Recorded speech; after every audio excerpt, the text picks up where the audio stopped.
Bersedia? Siap! Mulai! 8 mobil ada di depanmu. Oke, gampang. Percayakan saja kemampuan menyetirmu dan dalam waktu singkat kamu akan memimpin lomba. Sayangnya, kamu memulai balapan dari belakang, tapi para pembalap lain tidak ada apa-apanya dibanding kamu. Kamu sudah hafal trek NASCAR yang satu ini. Bagus, kamu memotong di tikungan. Dalam sekejap, kamu naik 3 tingkat. Fokus terus, pandangan tetap ke depan, hati-hati. Ada mobil menyalip, tarik rem, gawat. Waktumu tidak cukup. Kamu pasti tabrakan. Tekan tombol lontarnya sekarang. Hampir saja. Bagaimana jadinya jika mobilmu tidak punya kursi lontar? Untungnya, mobilmu punya. Sekarang, kamu meluncur kembali ke tanah dengan parasut kursi mobil. Tapi tunggu dulu, mobil tidak punya kursi lontar. Kenapa mobilmu Oh, cuma mimpi. Tapi apa salahnya? Oke, mari kita bahas. Mobil sudah dilengkapi banyak alat pengaman. Ada kantong udara, sabuk pengaman, serta kontrol traksi. Dan masih banyak fitur lain. Kursi lontar mungkin bukan alat pengaman yang bagus, karena seluruh sistem rumit yang telah dirancang bertahun-tahun justru bisa kacau dibuatnya. Tetap saja, selalu ada ruang untuk peningkatan. Pesawat tempur misalnya, punya kursi lontar. Kursi ini diperlukan, tapi hanya sebagai pilihan terakhir. Jet tempur biasanya membawa bahan peledak atau peralatan tempur.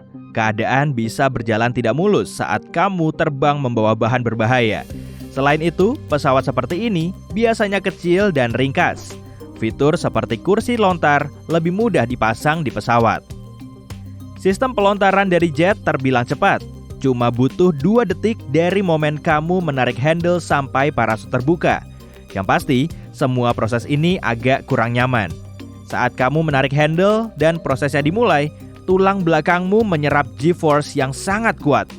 Pilot yang pernah merasakan pelontaran mengatakan, saat itu terjadi, tingginya turun sampai 2,5 cm. Kalau cuma dari teori, mungkin kamu menganggapnya seru. Hampir mirip naik roller coaster, tapi kenyataannya tidak. Jadi, hapus fantasi itu dari benakmu sebelum mencoba melontarkan diri ke udara. Pesawat komersial juga tidak punya kursi lontar. Akan jauh lebih sulit mengaplikasikan fitur ini ke pesawat super besar.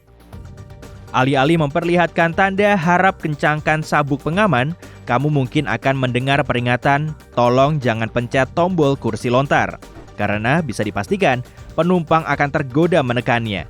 Katakanlah ada yang tidak beres di pesawat, dan setiap orang harus menekan tombol kursi lontar. Parasutnya justru akan terlilit dan kursinya akan saling bertabrakan di udara. Aspek lain yang perlu dipertimbangkan adalah pengalaman. Hanya sedikit orang yang pernah dilatih menggunakan parasut. Bayangkan film seperti ini. Ada 2 pasangan yang sedang berlibur dan mereka ingin mengunjungi salah satu pulau di negara tempat mereka liburan. Akan tetapi, satu-satunya cara ke sana adalah naik pesawat kecil berkapasitas 4 orang. Sebelum naik, kapten memberi mereka arahan dan informasi yang diperlukan. Dalam arahan ini, cara memakai parasut yang tepat juga dibahas. Sebut saja mereka pasangan 1 dan pasangan 2. Pasangan 1 mendengarkan dengan baik, memperhatikan dan membaca pamflet yang baru saja kapten bagikan. Pasangan 2 terlalu asik membahas kegiatan seru yang mau mereka lakukan di pulau itu. Sang kapten tidak terlalu cemas karena perjalanannya cuma 30 menit. Dan selama 10 tahun pengalamannya, semua perjalanan berjalan lancar. Tapi, kapten tetap memberi mereka pamflet. Mereka menikmati perjalanan udara ini, tertawa sambil memandangi pemandangannya indah. Tiba-tiba, bencana melanda. Salah satu mesin berhenti bekerja. Gawat! Karena pasangan 1 memperhatikan, mereka tahu harus apa. Mereka tetap tenang dan mendengarkan instruksi kapten. Pasangan 2 mulai panik. Pesawat mulai jatuh dan mereka tidak tahu harus apa. Kalau saja mendengarkan, mereka pasti tahu pesawat ini bisa mendarat di air. Dan itulah yang akan dilakukan sang kapten. Namun, karena mengkhawatirkan keselamatan diri, mereka mulai mencari jalan keluar. Mereka melihat kursi mereka punya tombol lontar yang bentuknya merah besar. Mereka menekannya dan dalam sekejap mereka terlontar. Mereka tidak siap menghadapi masalah mendadak ini. Mereka pasti juga tidak tahu cara menggunakan parasut yang ada di kursinya. Tombol mana yang harus ditekan dan kapan? cuma panik dan ngeri yang ada di benak mereka. Untungnya, jarak mereka dan air cuma beberapa meter. Pelontaran mereka kacau, tapi hal buruk yang mereka alami cuma melompat lebih tinggi ke air dan pelontaran brutal. Di dekat mereka juga ada perahu, jadi mereka segera diselamatkan. Mungkin lain kali mereka mau memperhatikan penjelasan kapten. Bagaimanapun, agar kursi lontar bisa berfungsi dengan baik, harus ada cara agar kursinya terbang keluar dari pesawat. Saat handle ditarik, serangkaian proses pun dimulai, dan tergantung pada pesawatnya. Atapnya bisa diangkat, diledakkan, atau jika terbuat dari kaca, akan dipecahkan. Untuk mengangkat kanopi, ada baut yang diisi bahan peledak. Peledak ini melepas kanopi dari pesawat. Memecahkan kaca juga dilakukan dengan bantuan bahan peledak. Sisa-sisa ledakannya takkan mengenai orang yang dilontarkan karena gerakan pesawat. Pecahannya pun akan tertinggal. Terakhir, meledakkan kanopi. Seperti tebakanmu, juga dilakukan dengan bahan peledak.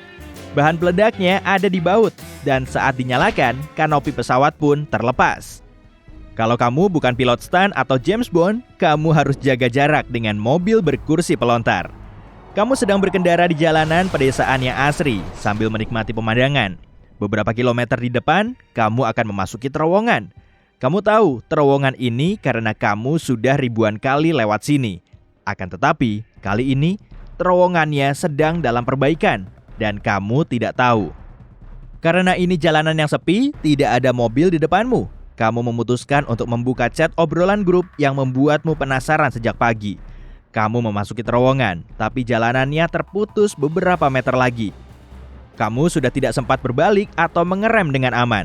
Kamu pasti akan terperosok apapun yang terjadi, tapi kamu tetap menginjak rem. Mobilmu agak lecet, tapi kamu baik-baik saja karena ada kantong udara yang menyelamatkanmu. Atau lebih tepatnya, wajahmu. Kamu bahkan tidak terluka. Tapi alih-alih kantong udara, bagaimana jika kamu punya kursi lontar? Ya ampun, begitu menekan tombol lontar, kamu langsung terpental ke langit-langit terowongan. Dan itu baru dari satu contoh kasus.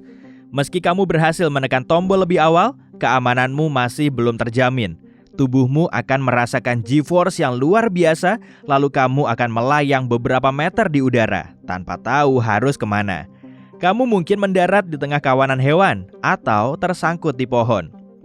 Di jalan raya, itu semua bisa jadi makin buruk. Kalau kamu terlontar di sana, kamu bisa mendarat di atas mobil, atau mungkin di tengah jalan dengan banyak mobil melintas berkecepatan tinggi. Terlibat kecelakaan tentunya bukan pengalaman menyenangkan, tapi mobilmu sudah dilengkapi fitur untuk mengurangi kerusakan yang mungkin kamu alami atau bahkan mencegah semuanya. Memasang kursi lontar bisa dibilang terlalu berisiko. Bodi mobil juga sudah kuat. Jadi, sudah ada yang menyerap sebagian besar kerusakan. Nah, jika mobil bisa terbang, memasang kursi lontar mungkin bisa dipertimbangkan lagi. Meski masih berbau sains fiksi, orang-orang sudah memimpikan mobil terbang selama puluhan tahun. Menunggu taksi terbang di pinggir jalan pasti terdengar sangat futuristik. Alih-alih roda, akan ada baling-baling yang akan berputar-putar. Ada jalur spesial tak kasat mata di langit untuknya. Dan jika kamu mendongak, akan ada ribuan mobil beberapa kilometer di atasmu yang terbang ke sana-sini, dari titik A ke titik B. Tapi suaranya super berisik dan mungkin menimbulkan banyak polusi. Kita sudah punya taksi terbang, namanya helikopter dan pesawat pribadi. Memang tidak semua orang bisa memakainya, tapi selalu tersedia. Dan jika kita hidup lumayan lama, kita pasti bisa melihat mobil terbang. Teknologi telah berkembang sangat pesat. Jangan lupa, komputer pertama memakan ruang sekitar 170 meter persegi dan beratnya lebih dari 30 ton. Sekarang, kita beruntung bisa memasukkan laptop ke ransel. Bahkan ada komputer super kecil yang bisa kamu masukkan ke kantong. Dan pastinya, jauh lebih baik daripada komputer pertama yang pernah dibuat.